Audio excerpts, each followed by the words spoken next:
ग्रंथराज श्रीमद् भागवत महापुराण की जय हो। नित्य लीला प्रवेश अभय चरणारविंद भक्ति वेदांत स्वामी प्रभुपाद की जय हो। Shrimad Bhagavatam canto 4 chapter number 3 आज हम प्रारंभ करेंगे। इस आध्यात्मिक जगत में प्रवेश करने से पहले गुरु और गौरंग से कृपा की याचना करते हुए मंगलाचरण करेंगे, ताकि हम जो कुछ श्रवण करने वाले हैं उसका हमें पूरा पूरा लाभ प्राप्त हो सके, जो कि है कृष्ण प्रेम की प्राप्ति। गुरवे गौरचंद्राय राधिकाय तदालये कृष्णाय कृष्णभक्ताय तद्भक्ताय नमो नमः। नारायणं नमस्कृत्य नरं चैव नरोत्तमं देवीं सरस्वतीं व्यासं ततो जयमुदीरये। नष्टप्रायेषु अभद्रेषु नित्यं भागवत सेवया भगवती युक्तमश्लोके भक्तिरभवति नैष्टिकी। पञ्चतत्त्वात्मकं कृष्णं भक्तरूपस्वरूपकं भक्तावतारभक्ताख्यं नमामि भक्तशक्तिकम्। जय श्री कृष्ण चैतन्य प्रभु नित्यानंदा श्री अद्वैत गदाधर श्रीवासदि गौर भक्त। हरे कृष्ण कृष्ण कृष्ण हरे हरे, हरे राम राम राम हरे हरे। ग्रंथ श्रीमद् भागवत महापुराण की जय। कैंटो 4 चैप्टर नंबर 3 आज हम उस अध्याय को प्रारंभ करेंगे जिसका नाम है श्री शिव तथा सती का संवाद। तो हमने देखा कि शिव जी का उस बड़े समारोह में दक्ष प्रजापति ने बहुत सारा अपमान किया, और उसके बाद नंदीश्वर ने दक्ष प्रजापति को श्राप दिया, बृहस्पति सारे ब्राह्मणों जो जी को श्राप दिया, और फिर बृहस्पति जी ने जो शिव जी के गण हैं उनको श्राप दिया। दक्ष प्रजापति ने शिव जी को ये श्राप दिया कि अब जब यज्ञ होगा तो शिव जी का भाग नहीं निकाला जाएगा। लेकिन यहाँ पर शिव जी तो वहां से चले गए, लेकिन शिव जी और दक्ष प्रजापति के बीच में एक बहुत बड़ा तनाव हो गया। मतलब अब वो ससुर और दामाद होते हुए भी आपस में बात नहीं करते थे। दक्ष प्रजापति को शिव जी के साथ एक अ, द्वेष हो गया था, क्योंकि वो खड़े नहीं हुए थे, और शिव जी देख रहे थे कि दक्ष प्रजापति जो है वो द्वेष कर रहे हैं, तो शिव जी उनसे बात नहीं करते थे कि खामखा में बात करूंगा तो लड़ाई हो जाएगी, वापस से वो कुछ बोलेंगे। तो इसलिए अब बहुत ये जो तनाव था वो बहुत गहरे समय तक रहा, बहुत दीर्घकालीन तक ये तनाव रहा। और दक्ष प्रजापति हमेशा ये चाहते थे कि वो किसी तरह से शिव जी को नीचा दिखाएं, क्योंकि उनको लग रहा था कि शिव जी ने उनको उनका अपमान किया है, तो वो इसके लिए वो यज्ञ करते हैं आगे चलकर, और यज्ञ करके शिव जी का अपमान करना चाहते ताकि शिव जी का भाग नहीं निकाले। तो इस तरह से वो यज्ञ करते हैं, और शिव जी और सती के मध्य में जो संवाद है उसके विषय में ये अध्याय है। मैत्रेय मुनि कहते हैं, मैत्रेय उवाच सदा विशतोरेवं कालो वै द्रियमाणयो जामातु शशुरस्यापि सुमहानतिचक्रमे। सदा विद्विषतोरेवं, सदा मतलब निरंतर कंटिन्यूअस ये द्वेष, विद्वेषत्व मतलब ये तनाव, ये द्वेष कंटिन्यू चला रहा कालो मतलब दीर्घ काल तक, बहुत साल। ध्रियमाणयो यानी कि जो ये शिव जी उसको सहन कर रहे थे। और दक्ष प्रजापति जो है, जामातु शशुरस्यापि, दामाद और ससुर जो है वो, उनके बीच में ये तनाव कंटिन्यूअस चल रहा था। सुमहानति चक्र में, और ये चलते-चलते बहुत समय गुज़र गया, दीर्घ काल तक गुज़र गया, और ये द्वेष चलता रहा, ये तनाव चलता रहा। अभी तक इन दोनों की सुलह नहीं हुई, मतलब बहुत समय हो गया और ये तनाव चलता रहा। मैत्रेय ने आगे कहा, इस प्रकार से जामाता शिव तथा ससुर दक्ष के बीच दीर्घ काल तक तनाव बना रहा। श्रील प्रभुपाद जी कहते हैं, पिछले अध्याय में विदुर ने मैत्रेय से प्रश्न किया था कि शिव तथा दक्ष के बीच में अ, मनोमालिन्य कलह का क्या कारण है? पूछा था ना, जब बच्चे के विषय सारे जितनी भी मनु की पुत्रियां थी उनके विषय में बता रहे थे कि भाई इसको इतनी संतान हुई, इसको इतनी संतान हुई, लेकिन सती को कोई संतान नहीं हुई। तो फिर विदुर जी ने पूछा था क्यों भाई उनको संतान नहीं, उसका कारण क्या है? तो फिर बोला था कि क्योंकि शिव जी और दक्ष प्रजापति के बीच में कुछ झगड़ा था। तो ये पूछा था कि क्यों हुआ था, तो उसका उत्तर तो उस श्लोक, उस अध्याय में हुआ, चैप्टर नंबर 2 में। तो दूसरा प्रश्न है कि दक्ष तथा उनके दामाद के बीच में होने वाले इस कलह से सती ने अपना शरीर नष्ट क्यों किया? अभी तक सती को तो पता ही नहीं है, शिव जी ने तो बताया ही नहीं है, तो फिर उन्होंने ऐसा क्या हुआ कि उनको अपना शरीर नष्ट करना पड़ा? तो सती द्वारा शरीर त्याग का मुख्य कारण यह था कि दक्ष ने दूसरा यज्ञ प्रारंभ किया। अभी श्रील प्रभुपाद जी बता रहे, अब वो यज्ञ खत्म हुआ और फिर दक्ष प्रजापति ने दूसरा यज्ञ किया जिसमें शिव को आमंत्रित नहीं किया। सामान्यतः जब भी कोई यज्ञ किया जाता है तो सभी देवता, विशेषतः ब्रह्मा, शिव तथा अन्य प्रमुख देवता, इंद्र तथा चंद्र को आमंत्रित किया जाता है और वे सम्मिलित होते हैं। यद्यपि प्रत्येक यज्ञ का ध्येय भगवान विष्णु को तुष्ट करना होता है। कहा जाता है कि जब तक सब देवता उपस्थित ना रहे तब तक कोई भी पूजा पूरी नहीं होती है। लेकिन दामाद तथा ससुर के बीच तनाव होते हुए ही अ, दक्ष ने दूसरा यज्ञ प्रारंभ कर दिया जिसमें शिव को आमंत्रित नहीं किया। ब्रह्मा ने दक्ष को मुख्य प्रजापति के रूप में नियुक्त किया था और वह ब्रह्मा जी का पुत्र था ही, अतः उसका पद ऊंचा था जिससे उसको बहुत घमंड होने लगा। अब क्या था कि दक्ष प्रजापति को ब्रह्मा जी ने सारे जितने प्रजापति हैं उनका प्रमुख बताया था। ब्रह्मा जी को एक तो प्रजापतियों का प्रमुख बता दिया गया, ऊपर से वो ब्रह्मा जी के पुत्र थे, और इसलिए उनका पद तो बड़ा था, और साथ में जब पद प्रतिष्ठा प्राप्त हो जाती है ना तो घमंड हो जाता है।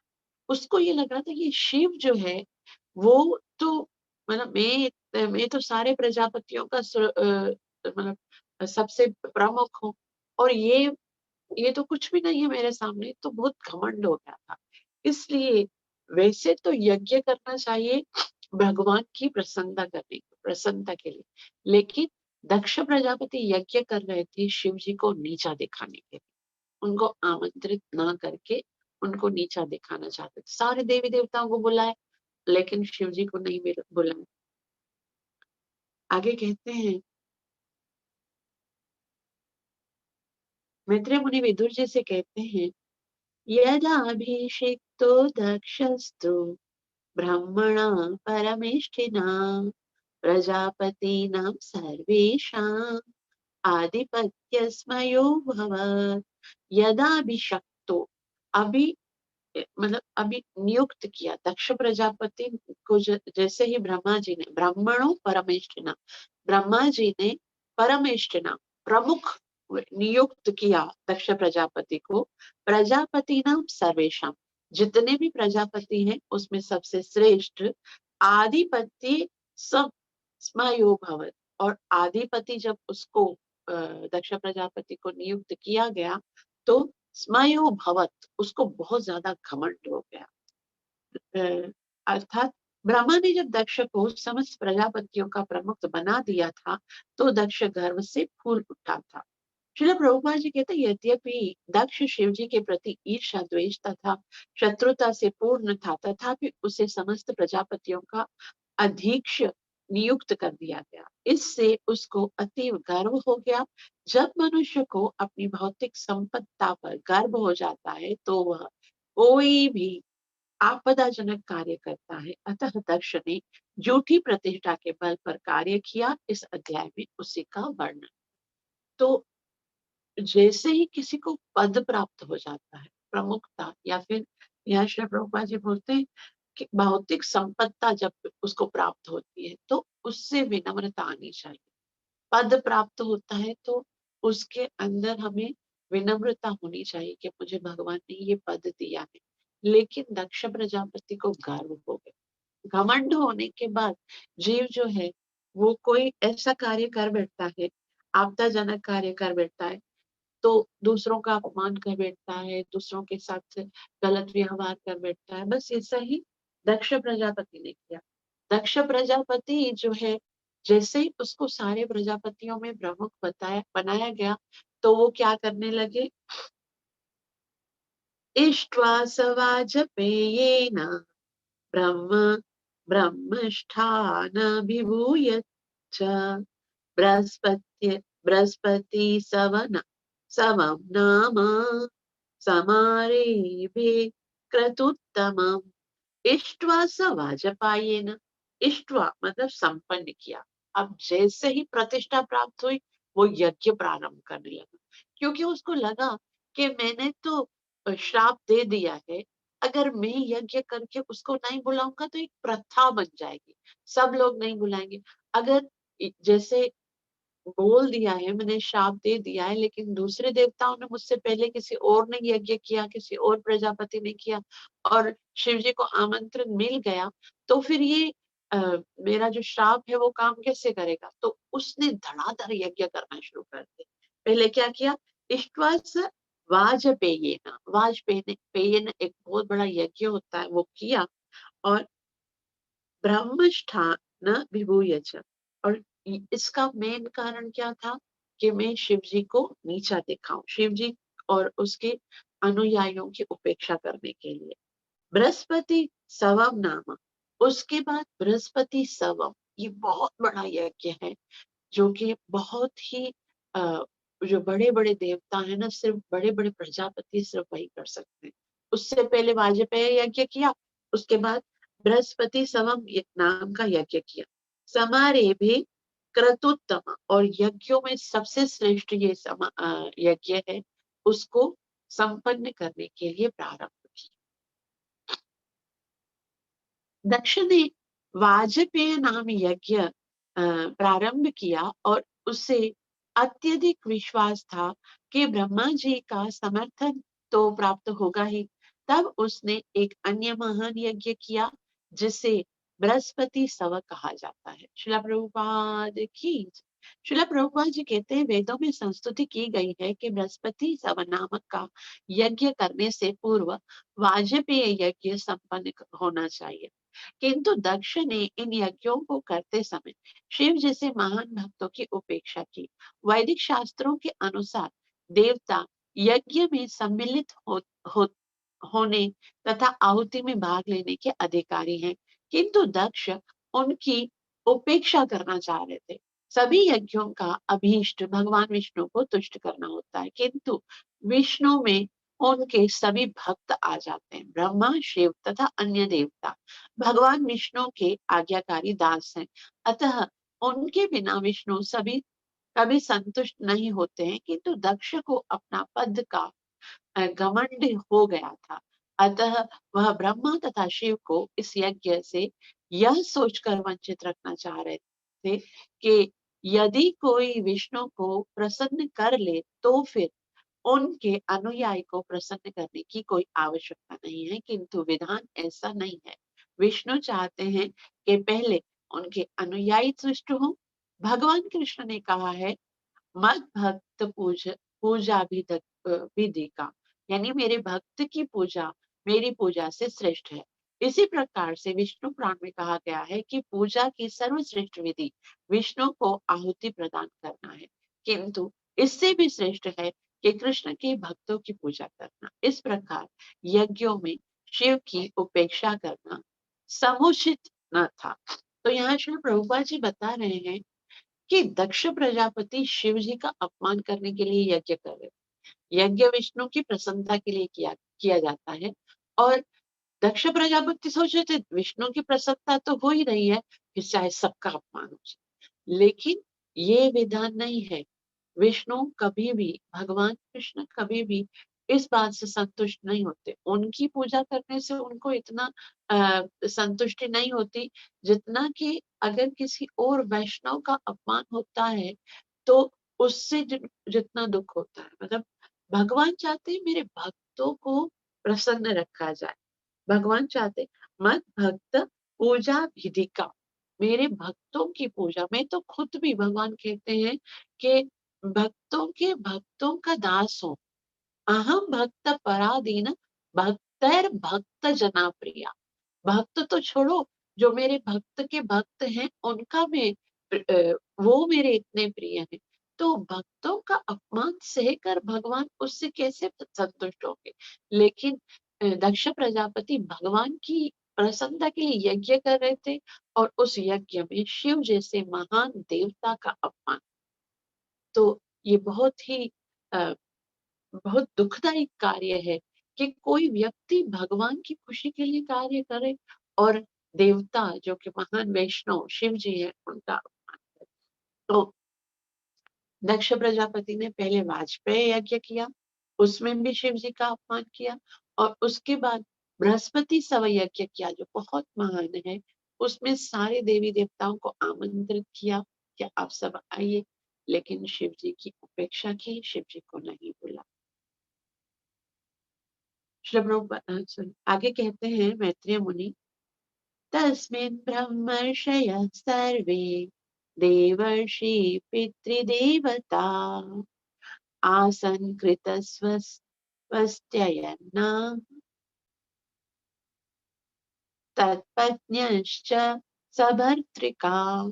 तस्मिन् ब्रह्म ऋषयः सर्वे, उस यज्ञ में सारे ब्रह्म ऋषि, देवर्षि पितृ देवता, देवर्षि सारे देवता, पितृगण और जितने भी देवी देवता थे वो सबको उन्होंने आमंत्रित किया।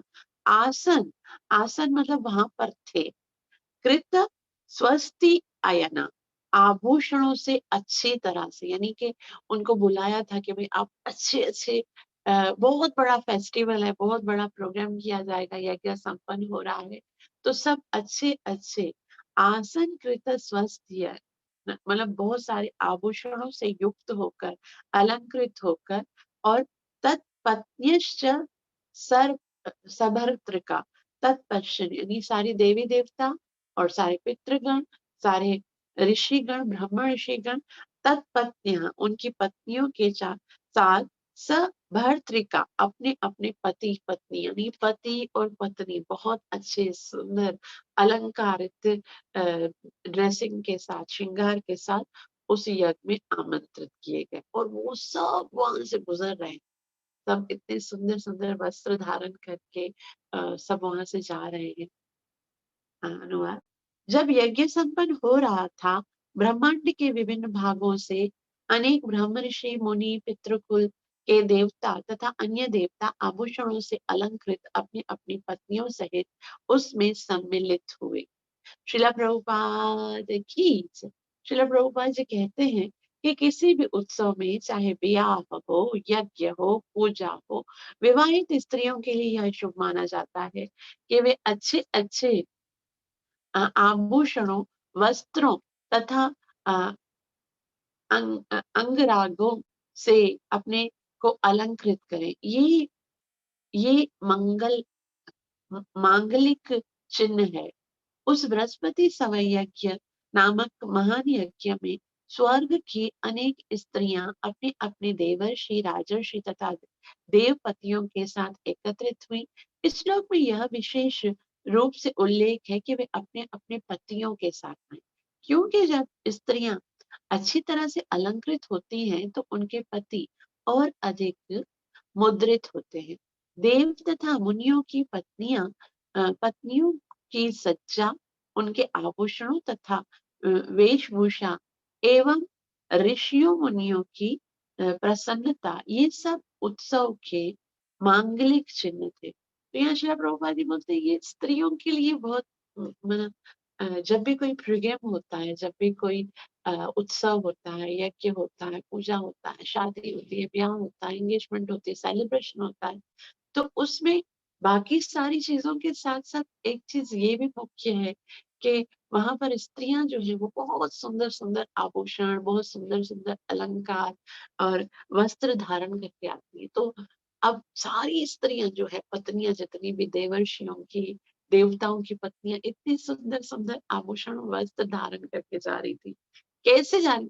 अब देखो यहाँ पर इतना बारीकी से भागवतम में बताया गया है कि कैसे कैसे कुंडल पहने थे, कैसे कैसे लॉकेट्स पहने थे, कैसे कैसे वस्त्र पहने थे, वो सारा बता रहे हैं। आगे कहते हैं तद तदुप तदुपश्रुत्य नभसि खेचराणां प्रजल्पतां सती दाक्षायणी देवी पितृयज्ञमहोत्सवम् व्रजन्तो सर्वतो दिव्य उपदेव वरस्त्रिय विमानयाना स्पर्शि तप्रेष्ठा निष्ककण्ठी सुवासस दृष्ट्वा स्वनिलयाभ्यासो लोलाक्षी मृष्टकुण्डला पतिं भूतपतिदेवम् औत्सुक्यादभ्यभाषत तदुपश्रुत्य तदुपश्रुत्य नभसि। फिर नभ में, जैसे आकाश से सब जा रहे थे तो सती ने सुन लिया, उसको किसी ने बता दिया या फिर उसने सुना।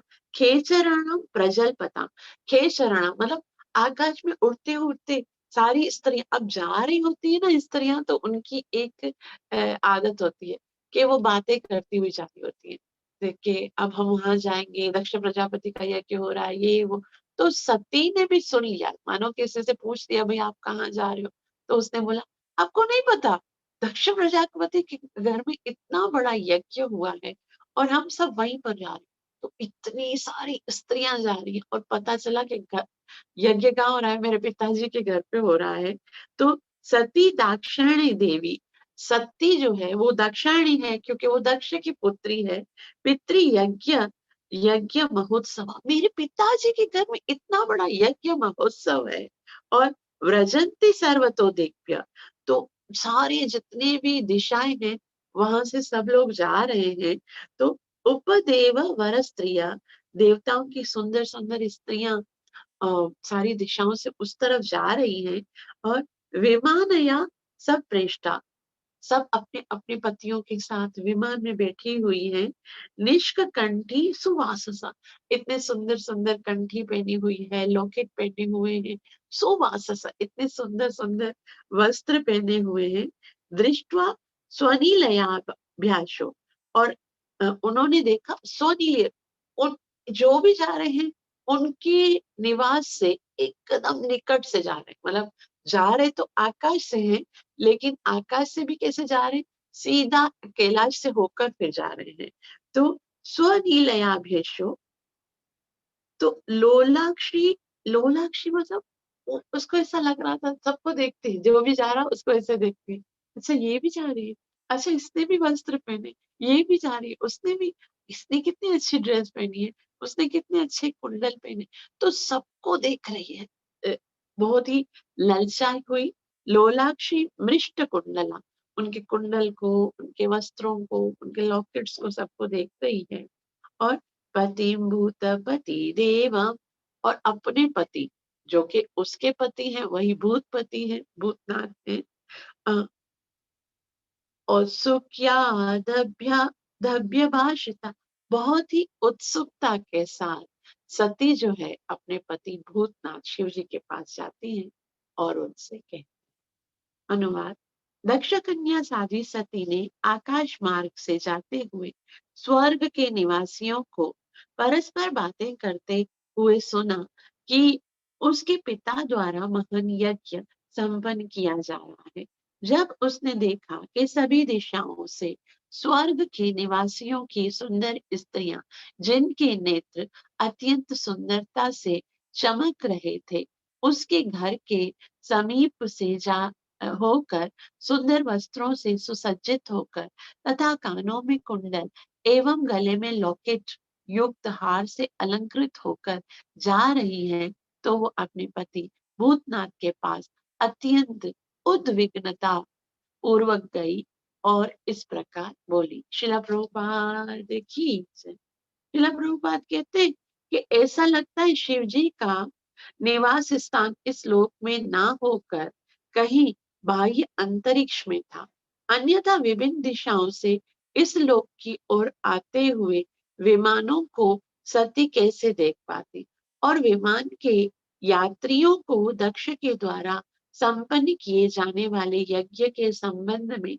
बातें करते हुए कैसे सुन सकती थी। सती को यहाँ पर दक्षायणी कहा गया है क्योंकि वह राजा दक्ष की पुत्री थी। उपदेव वर से तात्पर्य है कि निम्न श्रेणी के देवता तथा गंधर्व, किन्नर तथा उरग, जो वास्तव में देवता न होकर देवताओं तथा मनुष्यों के बीच की श्रेणी के प्राणी थे, वे भी विमानों में जा रहे थे। स्वनिलयाभ्यासो शब्द सूचित करता है कि वे उनके निवास स्थान के पास से जा रहे थे। यहाँ पर स्वर्ग के निवासियों की पत्नियों की वेशभूषा तथा उनके शारीरिक गठन का सुंदर वर्णन हुआ है। उनके नेत्र चंचल थे, उनके कुंडल तथा अन्य आभूषण शमशमा रहे थे। वे एक से एक सुंदर वस्त्र धारण किए हुए थी और उन सबों ने अपने हारों में विशेष लॉकेट लगा रखे थे। प्रत्येक स्त्री अपने पति के साथ थी। इस प्रकार वे इतनी सुंदर लग रही थी कि सती की भी इच्छा हुई कि वे भी इस प्रकार सज्जित होकर अपने पति के साथ यज्ञ में जाए। यह स्त्रियों की स्वाभाविक प्रवृत्ति है। तो यहाँ पर श्रील प्रभुपाद जी बोलते हैं, एक सेकेंड, श्रील प्रभुपाद जी कहते हैं कि ये स्त्रियों की स्वाभाविक प्रवृत्ति है कि जब उन्हें ये पता चलता है कि कहीं पर यज्ञ हो रहा है या कहीं पर कोई भी प्रोग्राम हो रहा है, तो उनको लगता है कि सब लोग जा रहे हैं तो हमको भी वहां पर जाना चाहिए या हमको भी लेके जाए तो अच्छा है। तो सती जो है उसने देखा कि सारे देवी देवताओं की स्त्रियां जो है इतने सुंदर सुंदर वस्त्र और आभूषण धारण करके उस यज्ञ स्थली में जा रही हैं और ये यज्ञ भी कहाँ पर है, मेरे पिताजी के घर पे है। तो उसकी भी हृदय में बहुत इच्छा हुई कि मैं भी उस यज्ञ में सम्मिलित हूँ।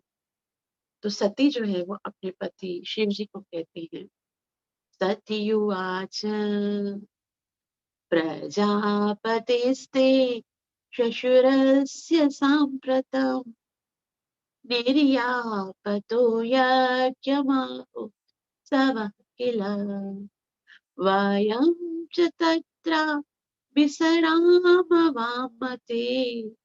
यद्यार्थितानि विबुधा व्रजन्ति हि। प्रजा सती अपने पति शिव जी को कहती हैं, प्रजापतिस्ते श्वशुरस्य सांप्रतम, कि इस समय आपके ससुर प्रजापति दक्ष ने निर्यापतो प्रारंभ किया है, यज्ञ महोत्सव किला, बहुत बड़ा यज्ञ महोत्सव प्रारंभ किया है। तो उत्सुकता के साथ सती जो है अपने पति को बताती है कि हे पतिदेव, आपको पता है ये सब कहाँ जा रही है। तो शिव जी ने कहा होगा, नहीं मुझे नहीं पता। बोला आपके ससुर ने, यहाँ पर बताया है कि ससुरस्य सांप्रत, आपके ससुर मेरे पिताजी के घर में बहुत बड़ा यज्ञ है, निर्यापितो यज्ञ महोत्सव अकेला, बहुत बड़ा यज्ञ हो रहा है, आपको पता है, उस उत्सव में जा रहे हैं ये सब। उत्सुकता से कह रही वयं च तत्राभिसराम वामते हे प्राण प्रिय शिव जी, तो हमको भी वहां पर चलना चाहिए ना। वयम तो यद्यार्थितामी, ये मेरी इच्छा है। विबुधा व्रजंती में, कि सब जा रहे हैं तो मैं भी वहां पर जाऊं, आप मुझे लेके चलो ना। मेरे पिताजी के घर में यज्ञ हो रहा है, आपके ससुर हैं, आप मुझे भी लेके चलो, सब जा रहे हैं। अनुवाद। सती ने कहा, हे प्राण प्रिय शिव, इस समय आपके ससुर महान यज्ञ कर रहे हैं और सभी देवता आमंत्रित होकर वहीं जा रहे हैं। यदि आप कहें तो हम भी चलें। तो श्रील प्रभुपाद जी कहते हैं, सती को अपने पति तथा पिता के मध्य चल रहे तनाव का पता था। उनको पता तो था, फिर भी सती ने अपने पति से कहा कि चूंकि उसके पिता के घर में यज्ञ हो रहा है और इतने सारे देवता उसमें जा रहे हैं, अतः वह भी जाना चाहती है, किंतु वह अपनी इच्छा प्रत्यक्ष रूप से व्यक्त नहीं कर रही थी। अतः उसने अपने पति से कहा कि यदि वे जाने के इच्छुक हों तो वह भी उनके साथ चल सकती है। कहने का तात्पर्य ये है कि उसने अपनी इच्छा अत्यंत विनय पूर्वक अपने पति के समक्ष रखी। तो उसने कैसे कैसे कहा, वयं च तत्र विसरामः, हे प्राण प्रिय, हम भी हम भी चले। यद्यार्थितामि विबुधाव्र, यदि आपकी इच्छा हो, यदि आप बोलें तो हम भी मिलकर चलें वहां पर जहाँ पर सारे देवी देवता जा रहे हैं। और आगे कहती हैं, तस्मिन् तस्मिन् भगन्यो मम भर्तृभिः स्वकैः दुर्वं गमिष्यन्ति सुहृददीक्षवः। अहं च तस्मिन् भवताभिकामये सहोपनीतं परिबर्हमर्हितुम्। तस्मिन भगवन्यु, तस्मिन ये ना उस यज्ञ में, भगवन्यु भगनिया, भगनी कहते हैं सिस्टर को। तो सती की और कितनी सिस्टर्स हैं? सती की और भी जितनी अ, बहनें हैं, वो सब वो कह रहे हैं कि मम, मेरी भिरत्र भी, अपने अपने पतियों के साथ आएंगी, सारी बहनें आएंगी। मेरी पत्नियों अपने अपने पतियों के साथ सारी मेरी बहनें आएंगी। और और ध्रुवम, निश्चय ही गमिष्यन्ति, जाएंगी। सहत दिदिक्षव, अपने परिजनों से भेंट करेंगी। मतलब वहां पर मेरे सारे रिलेटिव्स भी आएंगे, मेरे सारे संबंधी भी आएंगे।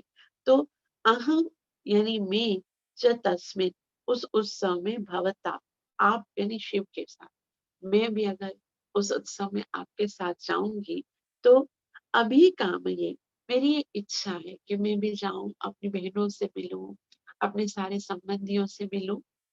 तो सह साथ उपनीत प्रदत्त यानी परिभ्रम अहेतु, तो वो सब इतने सुंदर सुंदर वस्त्र पहन के आएंगी, इतने सुंदर सुंदर श्रृंगार करके आएंगी, आभूषण पहन के आएंगी, सब मिलेंगी।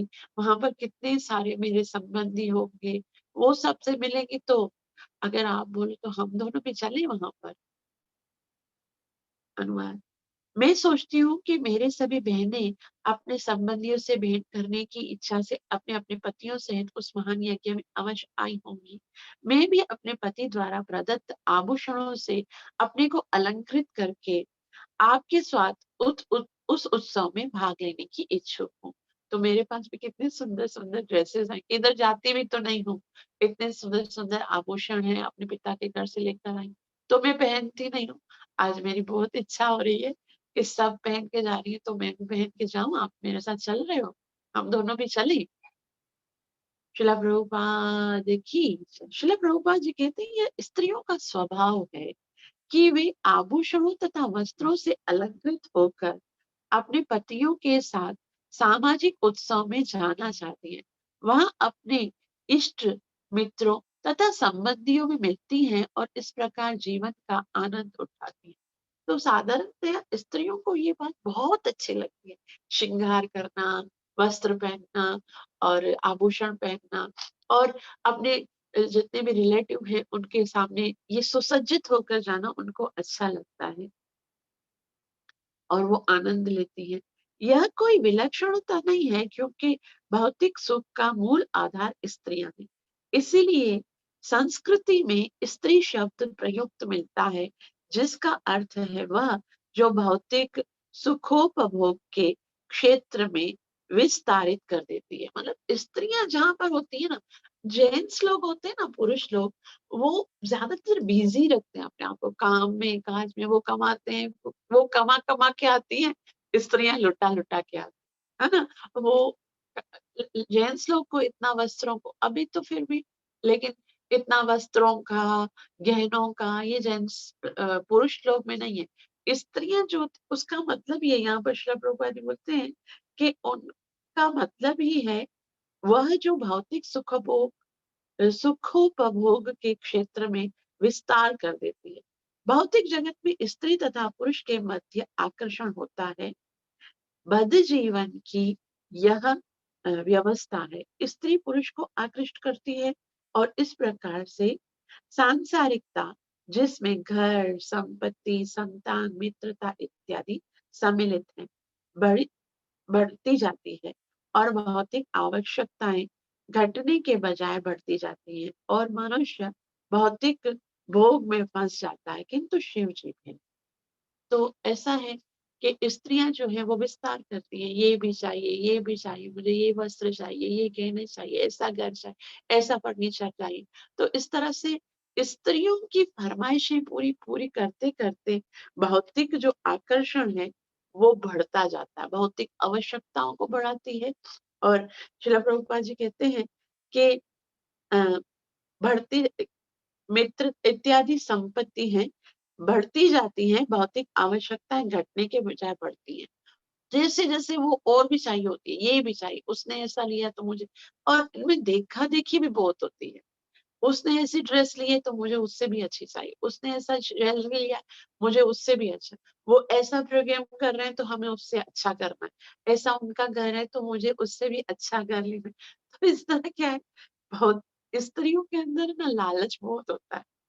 तो वो ऐसा करते हैं और पति लोग क्या करते हैं, वो बेचारे सोचते हैं कि हम अपनी पत्नियों की फरमाइशें पूरी करें, तो बेचारे कमाते कमाते जीवन भर बस उनकी फरमाइशें पूरी करते रहते हैं और मनुष्य भौतिक भोग में फंस जाता है। किंतु शिव जी भिन्न है, लेकिन शिव जी ऐसे नहीं है। वो तो शिव है, वो तो वैष्णवों में सबसे अग्रगण्य है, तो इसलिए उनका नाम शिव है। वे भौतिक भोग से आकृष्ट नहीं होते। यद्यपि उनकी पत्नी सती एक महान जननायक प्रजापति की पुत्री थी और ब्रह्मा के कहने पर शिव को दी गई थी। तो शिव जी की का विवाह जो है वो ब्रह्मा जी की इच्छा से हुआ था। शिव को कोई चाह नहीं थी, किंतु राजा की कन्या होने के नाते सती सुखोपभोग चाहती थी। वह भी अपनी अन्य बहनों के समान अपने पति के घर, अपने पिता के घर जाना चाहती थी और वहां सबसे मिलकर सामाजिक जीवन का आनंद उठाना चाह रही थी। यहाँ पर उसने विशेष रूप से संकेत किया है कि वह अपने पिता से प्राप्त आभूषण पहनकर सुसज्जित होना चाहती है। तो यहाँ पर उसने कहा भी है कि मैं भी चाहती हूँ कि अहम च तस्मिन् भवता भी कामये सह पुनीतम परि परिबर्ह बरहम हरि तो, कि मैं इतने सारे सुंदर मेरे वस्त्र हैं, आभूषण हैं, मैं उन सबको पहन के जाना चाहती हूँ। तो उसने यह नहीं कहा कि वह पति से प्राप्त गहने पहनकर सुसज्जित होना चाहती है, क्योंकि उसके पति इन सभी मामलों के प्रति उदासीन थे। उन्हें इसका ज्ञान नहीं था कि पत्नी को किस प्रकार सजाकर उत्सवों में भाग लेना चाहिए, क्योंकि वे तो भगवान के भावों में ही निमग्न रहते थे। वैदिक प्रथा के अनुसार कन्या को विवाह के समय दहेज दिया जाता है, अतः सती को भी अपने अपने पिता से दहेज प्राप्त हुआ था, जिसमें आभूषण गहने थे। यह भी प्रथा है कि पति भी कुछ आभूषण देता है, किंतु यहाँ पर इसका विशेष उल्लेख है कि सती का पति भौतिक संपत्ति से शून्य प्राय होने के कारण कुछ नहीं दे सका था। इसीलिए वह अपने पिता द्वारा प्रदत्त आभूषणों से युक्त अपने को अलंकृत करना चाह रही थी। यह तो सती का सौभाग्य था कि पति ने उसके गहने उसके गहने गांजा खरीदने में नहीं फूंक दिए थे, क्योंकि जो गांजा पीने में शिव का अनुसरण करते हैं वे गृहस्थी को चौपट कर देते हैं। वे अपनी पत्नियों की सभी संपत्ति को बेचकर गांजा पीने, नशा करने तथा ऐसी ही दूसरी आदतों में खर्च कर देते। श्रील प्रभुपाद जी बोलते हैं कि जब विवाह होता है तो जो पुत्री होती है उसको कुछ दहेज दिया जाता है। सब माता पिता जो है वो कुछ ना कुछ अपनी, जैसे उनके अनुसार, जैसे उनका जितना भी उनके पास धन है उसके अनुसार अपनी पुत्री को कुछ दहेज देते हैं। दहेज में कपड़े होते हैं, गहने थे। तो अब सती का पिता कौन था? दक्ष प्रजापति था, तो उसको भी बहुत सारे गहने मिले थे, बहुत सारे वस्त्र मिले थे। लेकिन शिव जी के पास तो कुछ मतलब शिव जी तो सारा दिन समाधि में होते थे, कमाते वमाते कुछ थे नहीं, तो उसने कुछ दिया नहीं था। पति भी देता है लेकर, कुछ ना कुछ गिफ्ट देता है। जब भी एनिवर्सरी होती है, जब भी कोई प्रोग्राम होता है, होली दिवाली, तो कुछ ना कुछ खरीद के देता है। शिव जी ने कुछ खरीद के तो दिया नहीं। और लेकिन फिर भी श्रील प्रभुपाद जी बोलते हैं कि जो पति, कुछ पति ऐसे होते हैं जो पत्नी का दहेज का जो भी वस्त्र आभूषण है, अगर वो नशा करते हैं तो सारा नशे में फूंक देते हैं। लेकिन शिव जी ऐसे नहीं थे। शिव जी ने कभी पूछा ही नहीं था कि तुम्हारे पास कितने कितने गहने हैं, कितनी ज्वेलरी है, कितना। वो खाली सती को ही पता था, तो सती ने वो सब संभाल के रखा था। और आज सब लोग जा रहे थे तो उसने सोचा क्यों ना हम लोग भी चले, ये सारे वस्त्र आभूषण पहनकर। वहां पर मेरी सारी सिस्टर्स आएंगी, सब संबंधी आएंगे, मुझे भी आप लेके चलो, हम वहां पर चलकर अ, उस उत्सव में भाग लें। तो देखते हैं फिर शिव जी क्या कहते हैं और आगे सती जी क्या कहते हैं, वो हम कल पढ़ेंगे। आप सबका बहुत बहुत आभार जो इतना प्रेम से श्रवण किया। कृपया मुझे आशीर्वाद दीजिए कि मैं अपनी सेवा और साधना को अच्छे से कर सकूं। ग्रंथ राज श्रीमद् भागवतम महापुराण की जय। जय। नित्य प्रवेश अभय चरणारविंद भक्ति वेदांत स्वामी शिला प्रभुपाद की जय। जय।